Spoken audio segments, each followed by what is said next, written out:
Hi and welcome to Slick Willy Fly, and today we're going to do something fun and cool and interesting, I hope. So I'm in a couple of different social media groups just because I think it's fun to talk about fishing and especially fly fishing. And I've been in a group, I'm not going to say which group, it doesn't matter. I've been in a group that's been having a really, I think, common and interesting conversation. So they've been talking about if you can only have one fly, what would it be? And of course that evolved into if you can only have one fly in one color, what would it be? Rest of your life, you can only fish one fly. And I evolved the conversation, I think, in a way that made a little bit of sense for me. Because I fish a lot of saltwater and a lot of freshwater. So I think that that's really not a fair choice for me because I can't really fish stainless steel hooks in freshwater ethically. So it evolved into, okay, you can have the same fly tied in two different hooks. So now it has evolved into what sizes would that be and what hooks would it be, what's the fly. So for me, I landed on the Big Tasty. I haven't tied a Big Tasty in a while, so I figured I'd do a video. This is a freshwater application because I'm in Sweden and I've been tying a bunch for freshwater. Now, I fish these flies in rivers and in lakes. I fish these where fish are farmed and put just because sometimes it's what's easiest for me. I also put and take, they call it. I also fish these in rivers where fish are wild, and I have caught browns, rainbows, char. I have caught on a very small version. I have caught a grayling. I think I have one here. Tiny little micro version, exact same fly. It wasn't this color, it was more of a brown color that I used, but I've caught grayling. I think the Big Tasty is just a great fly. It could simulate bait fish, it could simulate leeches, it can simulate so many different things. So in the freshwater world, I like, and you know, if you follow my channel at all, you know I do not like to push brands or of any way. I'm not sponsored. I don't own a fly shop. I do this for fun, but for this particular fly, I'm going to go ahead and tell you what I'm using. So the hook that I like for the Big Tasty is the Kamasan B983, and it's a wide gap hook, and I think that in size 4, and I think that when I'm fishing in fresh water and I'm using this hook, I just get a lot more hookups. I have tied this fly a lot in size 6. I tied in the micro version there that you see there. That was a 10. And I think that the size 4 just outperforms the other sizes. Now, like you saw here, I tied in a lot of different colors. I tied it in black. I tied it in blended colors. This one, black and orange. This is a super favorite of mine. I sometimes tie with an orange bead, sometimes with a black bead. I could tie it in a million different ways. So let's go ahead and change the camera angle and tie the fly. Don't forget to like, subscribe. I'm torn between whether I put a link. Actually, I'm gonna go ahead and put a link just to make the video short. I have a video that I made a long time ago where I talk about the different kinds of marabou. I go into detail about the different kinds of marabou. And then I have a part 2 of that video where I actually show how I prepare the marabou feathers to make specifically this Big Tasty. Now that same application can be used in a lot of different flies. It really makes this fly super, super durable. And if you know marabou, and I'm assuming that a lot of people enjoy marabou, that marabou is just a great material.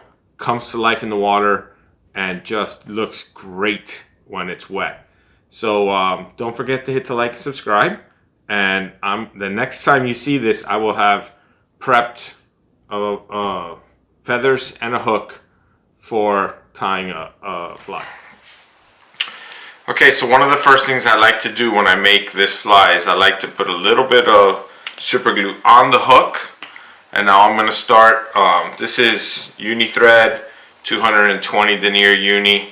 Nothing fancy here, just a good strong thread for getting this fly going and making it super durable. I like to put the super glue on first, and then I'll start prepping the feather. In this case, the feather's already prepped, so we're just gonna wait 20 seconds. Okay, so again, we've done the super glue. Now I'm just gonna go ahead and make a dubbing loop.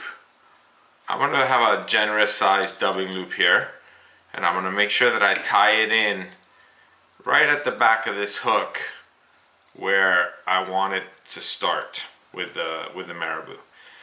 So for Marabou, I used 2 feathers of the orange. I'll talk about which one I used later. I have a couple of different options for spinning tools. I'm gonna go ahead and use my little cheapo model just to prove that it really doesn't matter. It's all what you like and how it works for you. I can make this work with either. I used 3 strands of Flashabou gold. I have used orange, but on a different fly earlier. So one trick I'm going to show you, when I start this dubbing loop, and I already pre-prepped it, again, you'll have a link.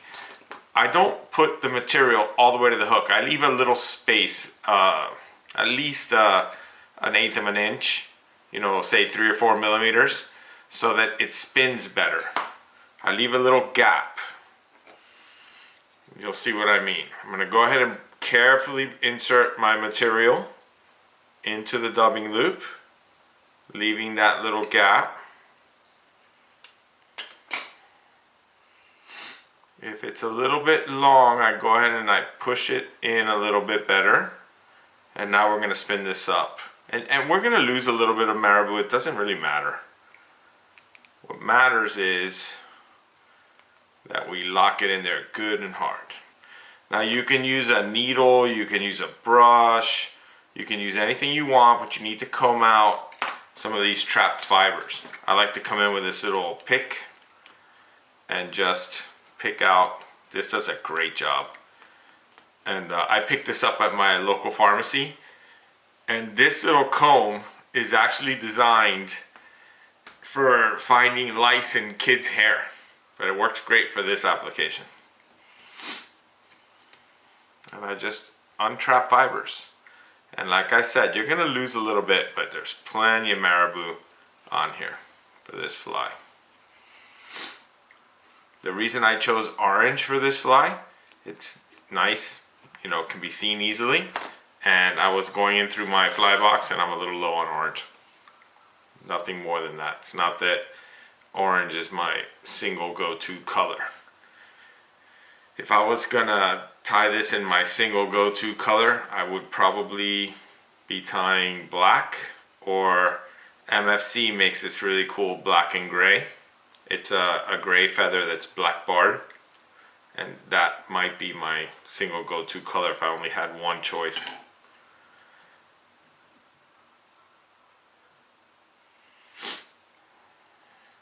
For sure would be my single go-to color in the saltwater world. Freshwater world is tough. Probably be just straight black. Or a really dark brown. Had a lot of success on those dark colors. Had a lot of success on these bright colors too. More into rainbows. I think the rainbows like it. You see what I'm doing here? I'm just basically using the rotary function.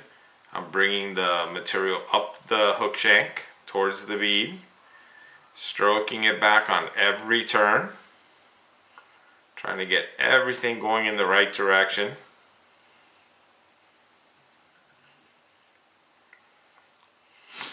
Nothing fancy here, but this application using the dubbing loop really makes this durable. I love the way this turns out.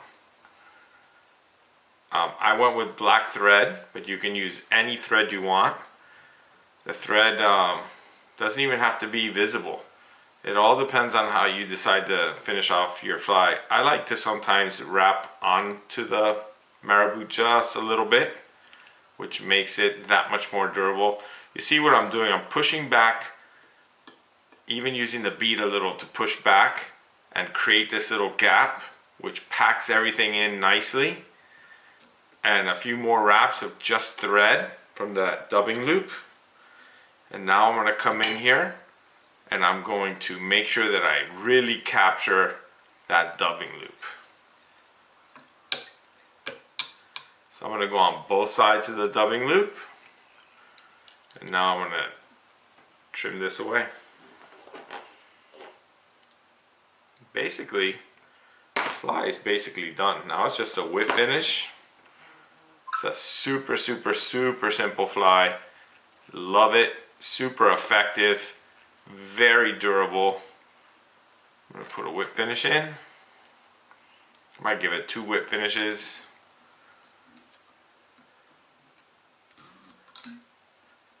One. Give it 1 more. Just because I'm not going to use any UV resin on this fly.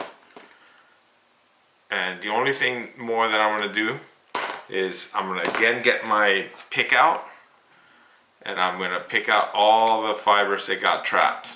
And again, don't worry about losing Marabou. It happens, and there's lots of Marabou on this fly. Now, I know that this looks a little weird right now because it's wet. I used a lot of my saliva to tie this fly. But once this fly dries, it'll have that puffiness that everyone likes to look at. But more importantly, it doesn't really matter what it looks like dry. What matters is how it looks in the water. And this Marabou in the water just comes to life. This is a great fly. You can also use just a needle.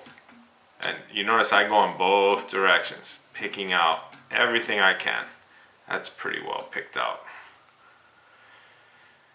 So the last thing is a little bit of some form of like Sally Hansen's Hard as Nails, or you can use this fly finish that I like to use also. Something just to make that knot look a little bit more bulletproof.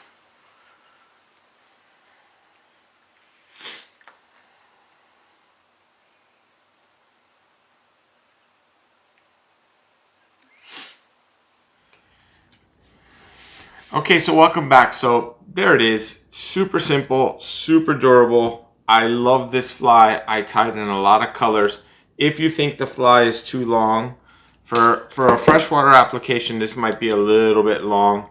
So what I like to do is I'll take it and I will hold it with my thumbs nice and hard at the length that I like, and I just rip off the Marabou. You never, ever, ever cut Marabou with your fingers, with a scissor, I'm sorry. You just rip it off, and that leaves you at a length that you like, and it gives it that natural occurring finish. Still looks pretty wild and natural there, but I've taken away probably 6 millimeters. Now any Flashabou that's too long, that you need to trim with a scissor.